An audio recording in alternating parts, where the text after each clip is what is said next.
tafadhali pumzika. Maneno yake yalikuwa mepesi, lakini moyo wangu ulizidi kuwa mzito. Nyumba ni kubwa, lakini kimya chake kinaongea kuliko watu wake. Haya si maisha niliyoyaota. Bora ningeacha Asha aje. Labda nilikimbilia maisha bila kuyaelewa. Nilidhani bahati ya mwingine ndiyo furaha.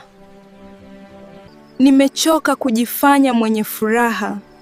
Wewe? Umerudi? Nimerudi kuomba msamaha. Nilikutamani maisha yako, nikachukua nafasi yako. Nilifikiri nimepata kila kitu. Rudi nyumbani, nisamehe sana Asha. Natumai tutapata nafasi ya kuanza upya na kujenga maisha yetu kwa amani na upendo. Kwani moyo wangu umejaa majuto makubwa sana. Nakuelewa Maria. Samehe, binti yangu. Sikupaswa kuchukua nafasi yako. Nilikosea na leo nalikubali hilo. Mama, nakusamehe. Sisi ni familia. Usitamani maisha ya mtu mwingine. Furaha ya kweli inaanza pale unapokubali maisha yako mwenyewe na kufurahia kila hatua unayopiga. Usitamani maisha ya mtu mwingine.